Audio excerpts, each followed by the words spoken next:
Allora, Alguns questo têm. uomo Alguns têm. era originario del Sudafrica. Esse homem tinha nascido na África do Sul. Egli aveva ricevuto una profezia dal profeta Smith Wigglesworth. Ele tinha recebido uma profecia naquele tempo de um profeta evangélico chamado Smith Wigglesworth. Wigglesworth.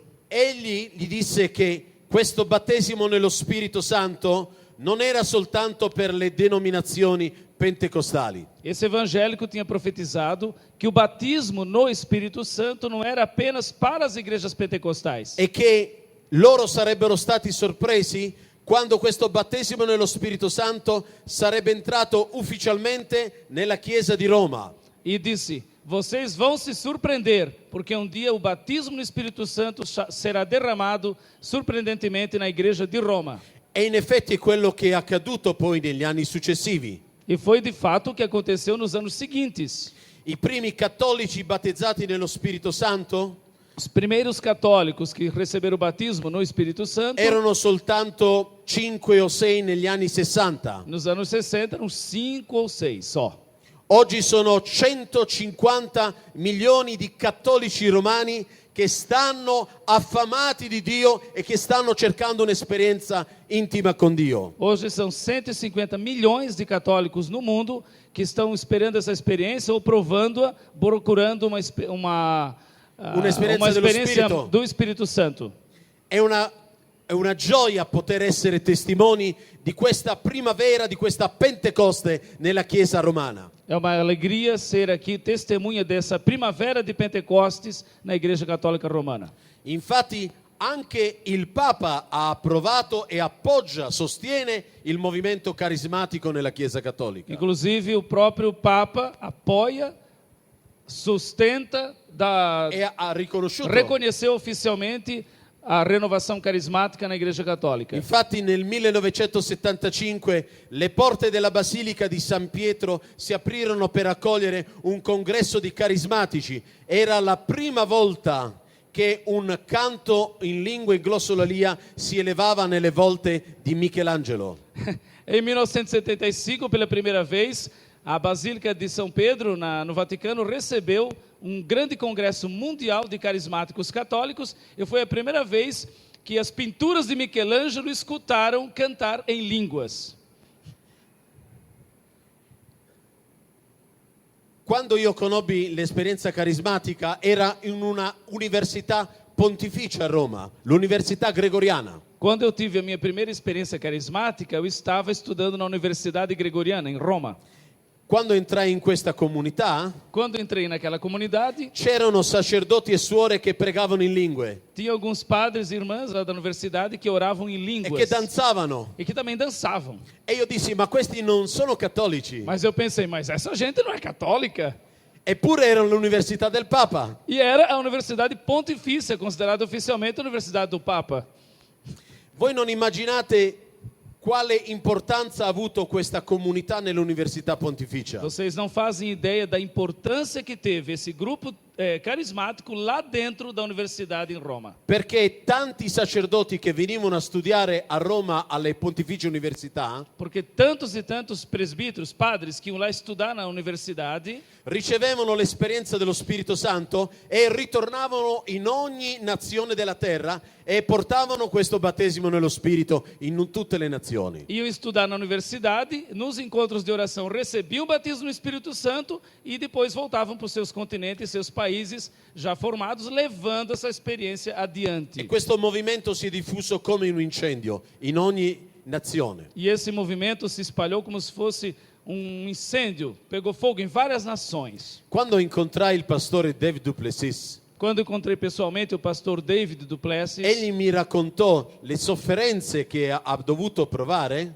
ele me falou dos sofrimentos que ele precisou experimentar. perché egli stava conducendo i cattolici in questa esperienza dello Spirito e aveva ricevuto molte incomprensioni. Porque ele estava acompanhando os irmãos católicos nessa mesma experiência do Espírito Santo e estava sendo muito mal entendido, mal compreendido por outros. Addirittura la sua denominazione ritirò le sue credenziali di pastore Chegou ao ponto da liderança da igreja dele retirar dele todas as credenciais de pastor. Ma Dio usò David du Plessis per toccare milioni e milioni di uomini e donne e denominazioni. Mas Deus usou desse pastor David du Plessis para tocar milhões e milhões de pessoas em muitos países. Egli aveva fatto del suo ministero un ministero di riconciliazione e di perdono. Ele fez do seu ministério de pastor um ministério de perdão e reconciliação.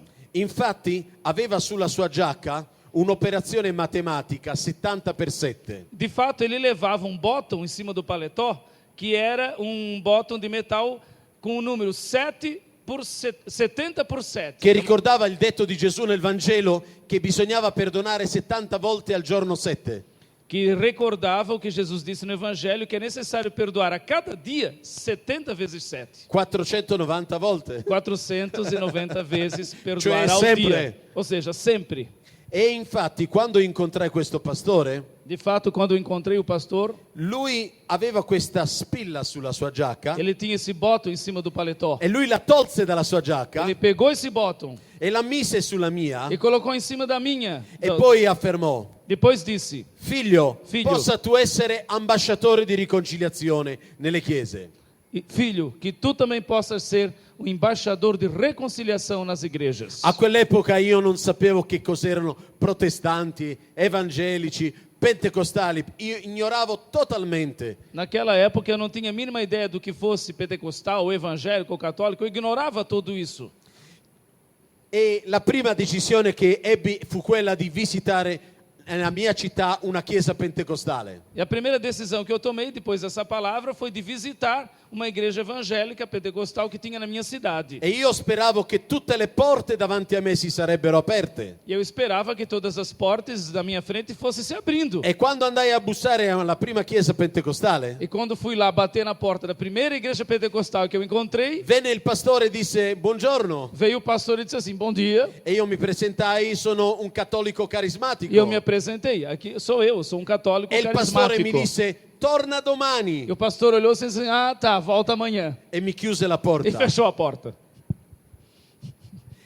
Dovete sapere che in Italia, non so qui in Brasile, É bom vocês saberem que na Itália, não sei como é que é aqui, mas na Itália, non abbiamo avuto affatto una buona reputazione nei rapporti tra cattolici ed evangelici. não tem uma boa, eles não têm uma boa reputação. É complicada a relação entre católicos e evangélicos. Abbiamo avuto molte competizioni, Tivemos muitas competições. abbiamo avuto molta arroganza, Fomos muito arrogantes um com o outro. abbiamo prodotto ferite, Produzimos feridas entre abbiamo nós. raccontato mitologie, Contamos mitologias sobre uns e outros. leggende non vere. Lendas, invenções que não eram coisas verdadeiras. E di tutto questo noi vogliamo oggi sinceramente dire: perdonateci come cattolici. E diante disso tudo aqui, como católicos, queremos dizer a vocês: perdoem-nos. Perché noi abbiamo ignorato il progetto di Dio nelle vostre vite. Porque nós não levamos a sério, nós ignorávamos o projeto de Deus na vida de vocês. Perché non abbiamo considerato la gloria di Gesù nelle vostre vite. Porque não tínhamos levado a sério a glória de Jesus na vida de vocês. E fu così che da quel momento il Signore cominciò ad ispirarmi anche durante i sogni notturni la visione della E riconciliazione. foi assim que naqueles tempos o Senhor começou a me inspirar, até mesmo em sonhos, muitas visões sobre a reconciliação dos cristãos. Ero un giovane di 18-19 anni, Na época eu era um jovem de apenas 18 ou 19 anos. ma ogni notte per molti anni sognavo dei luoghi, delle chiese che io non conoscevo. Mas durante muito tempo, anos a fio, eu sonhava à noite com imagens de igrejas que eu mesmo não conhecia. Oggi soltanto posso realizzare che Dio mi chiamava ad essere un ambasciatore di riconciliazione nelle chiese. Somente hoje, depois de muito tempo, que eu pude perceber que o Senhor estava me chamando a um ministério de reconciliação na sua igreja.